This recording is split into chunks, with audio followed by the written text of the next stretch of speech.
Okay, this work here, it's called The Anatomy Lesson, and it's in a group of, well, actually there were 3 pieces that are directly related, this specific theme. And again, it's the same idea of those other ones, that how everyone is in their different world and is engaged with the world in a different way. But in this one, I made it more like each of them is engaged in the world using a different sense or a different medium to access or a different apparatus to engage with the world. So you have, for example, this figure here, which the title comes from, The Anatomy Lesson.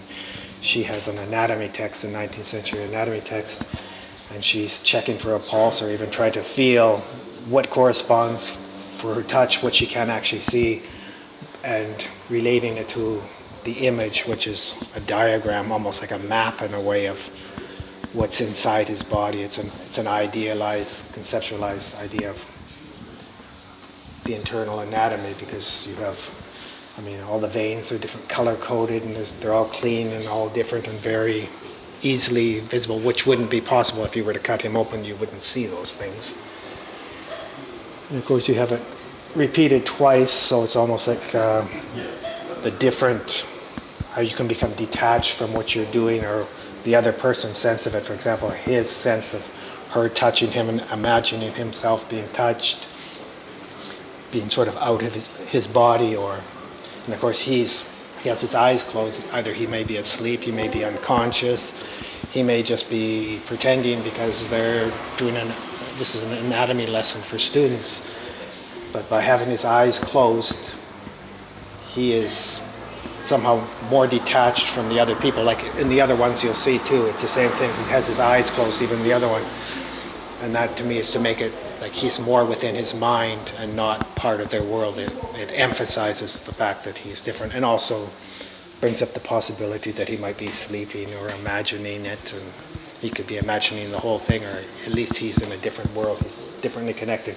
So his engagement with this world, if he were conscious of it, would be only through hearing, and of course being touched, not touching, but being touched. And I kind of have him also as if he's falling into the text, because you can see the book here, the anatomy book, like he's almost being engulfed into it. So the anatomy book is here 3 times.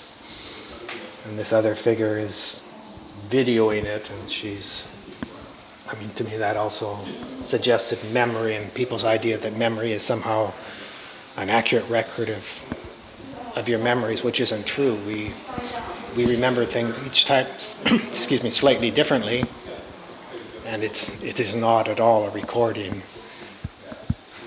So she's using, I guess it could be that memory, it could be the visual, emphasizing the visual. And then the other sense, of course, is the little dog here, Piccolo. He's engaged in the world in a totally different way than any of the humans are, and it's through the sense of smell. And of course his sense of smell is so vastly beyond anything any human could imagine. He is able, through his smell, to determine whether this person is asleep, or is he sick, is he passed out, is he agitated, is whatever. And he also probably knows from smelling him whether he was at the park 15 minutes ago or where he was half an hour ago. So time becomes part of smell, and it's a whole different world, sense of the world. And this one, the larger one, which is related to the other one I was just talking about, you can see here the anatomy text, and she's touching him, but you can see the person videoing, but she's there twice, as if, I don't know what. But anyways, then you also see, like, this is a book. This figure has the book, and he's opening the book, and it has like a fold out of, which is actually another version, which was a study I was doing for it, from a smaller one. So you can see the dog in there, Piccolo, and you can see her, the anatomy book, and the other person videoing it. And it's as if it's they're part of another narrative. They're within somebody else's story. I mean, this person has this book, and they're almost, you can see they're actually in another book. So everyone is within someone else's narrative. And over here you have it, the actual, it's looking in the book, which to me, I hope it seems that way, but almost as if it's cut out and you're seeing into the world, but it's actually what's going on here, but from a slightly different perspective. Okay, this piece is called As You Tell It. It's like everyone has a different version of the world, their construction of the world, their story of the world, what's happening in the world. But these worlds are also all intertwined. So like, and the book kind of refers to that, like it's, as you tell it, it's a story, it's a... And actually, you can see actually a hand painting, the artist painting the whole painting, of which all the individuals are characters, but each of them is holding up like their world, like, and each of them is different. It's a different world, but all these worlds are all intertwined, separate, distinct, but somehow intertwined.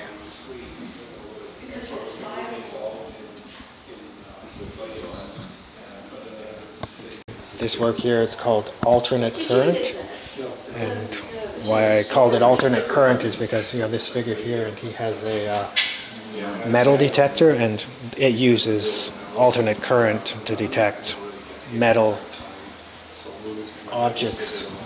And what interested me is here, this guy is going around with his metal detector, and he's looking for things under the surface that you can't see, and it's only through this signal that he's able to determine whether it's a coin, or it's a big piece of metal, or it's a nail, or whatever. And it's something hidden, yet he has access to it.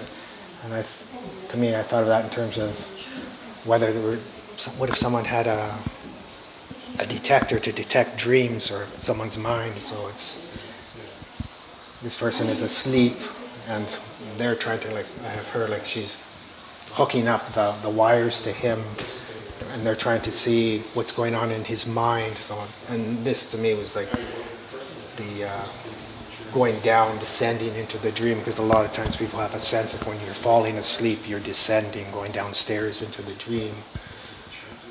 And in the back here is more dream-like. It's just his dream that he's having. And of course, it kind of merges into this figure who they almost become part of his dream. Maybe he's dreaming the whole thing. I also did a series of smaller figures, which I was really interested in putting one figure on top of the other, like superimposing them one on top of the other. I mean, in some of the larger pieces that happens too, but the smaller pieces, that's where I was mostly playing around with that. And this piece here, which I call Conversing, the idea is that you have, whenever you meet someone or whenever you interact with another person, you are a slightly different person with each person that you interact with. Like, for example, if you interact with a child, you're not going to interact the same way you'd be interacting with a police officer or your teacher or your spouse or your other child. And each person you interact with, you're a slightly different person, and they also are a slightly different person interacting with you, like a child with their mother or with their teacher, whatever. And so in a certain sense, it's as if the two of you coming together, not only are you showing different aspects of yourself, it's as if the two of you together become together another person, another hyper person or whatever. So that's this, I take it like almost literally. And of course you can play, you can read, you can look and you can see her, or you can look at and you can see her, or you can actually see them both together, which makes an odd sense. So, and you can also see it in something like this other smaller one, which it's not just like the same extreme, but still it's the two figures merging, overlapping. So it's not a sense of, I didn't want it to be a sense of time, but more, like in this one I call it empathy, so like the empathy between two people interacting, that you can empathize with another person.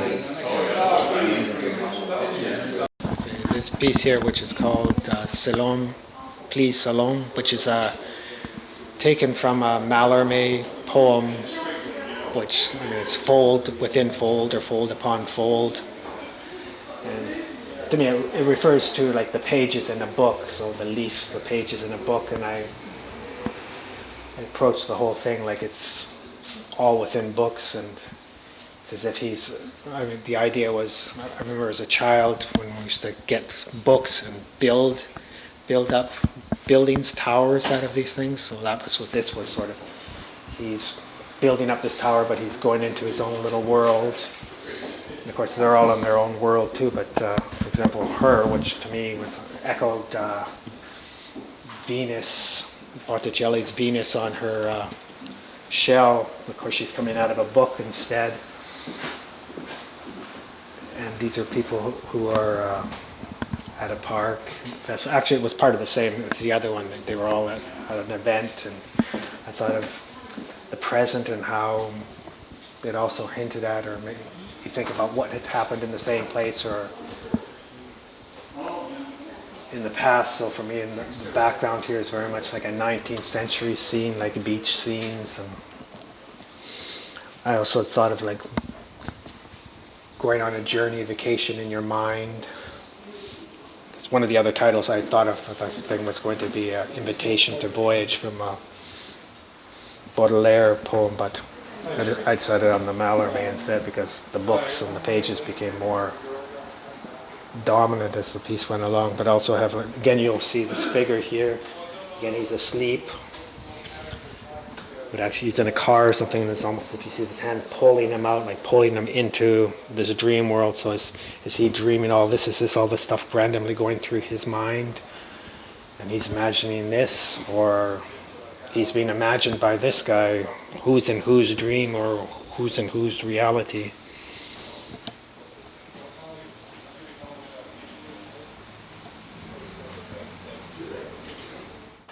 This piece here is called The Center of Gravity.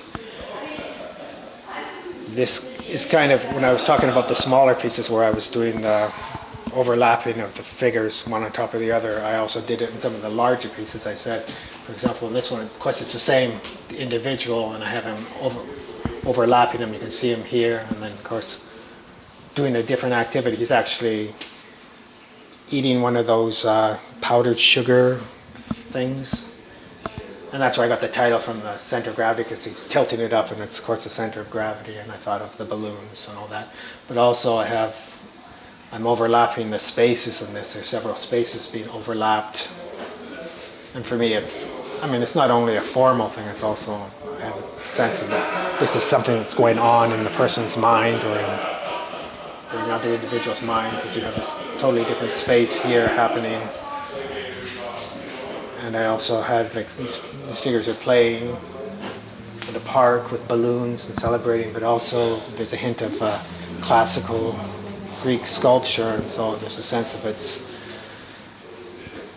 we have these rituals and things we do in the present, but they somehow echo rituals and religious events, whatever, from ancient times.